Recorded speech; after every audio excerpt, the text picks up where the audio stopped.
Dans ma carrière, j'ai travaillé autant avec des amateurs qu'avec des professionnels. J'aime les deux. Mais avant d'entreprendre le travail avec des amateurs, je prends toujours le temps de leur expliquer des éléments de base et le plus important est de savoir se placer et se déplacer sur une scène. Au théâtre, on ne bouge pas comme dans la vie de tous les jours.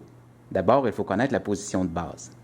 Lorsque le metteur en scène ne nous a pas donné d'indication, on se présente sur scène, non pas face au public, ni de côté, mais bien de biais, de façon à offrir notre visage autant aux spectateurs qu'aux autres comédiens.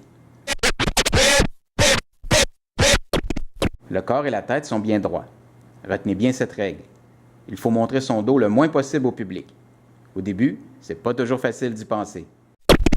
Autre élément qui n'est pas facile de contrôler, les gestes parasites. Souvent, quand on commence à faire du théâtre, on est nerveux. Et cette nervosité a tendance à se manifester par des balancements, des petits pas ou des bras qui s'agitent inutilement. Quand ces problèmes surviennent, je demande à mes comédiens d'imaginer qu'ils sont des statues, qu'ils ont les deux pieds dans le ciment. J'aime à dire que j'aime mieux un comédien qui ne bouge pas assez qu'un comédien qui bouge trop. Quand on bouge trop, ça distrait le public. Pour aider le comédien aux prises avec des gestes parasites, je lui propose parfois de tenir un objet, par exemple un livre, sur lequel il va concentrer son énergie superflue.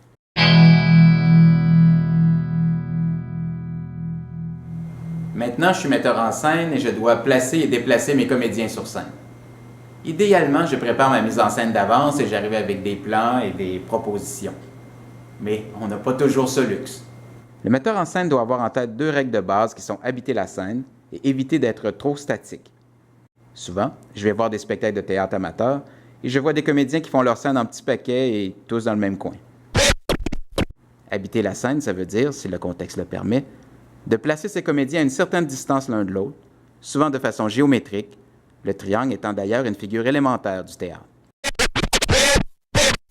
Pour éviter d'être trop statique, je vais demander aux comédiens, à une réplique bien précise, de se déplacer à un autre endroit sur la scène, amenant ici un élément dynamique. Bien sûr, ce déplacement doit s'accorder avec le texte, sinon les déplacements auront l'air artificiels.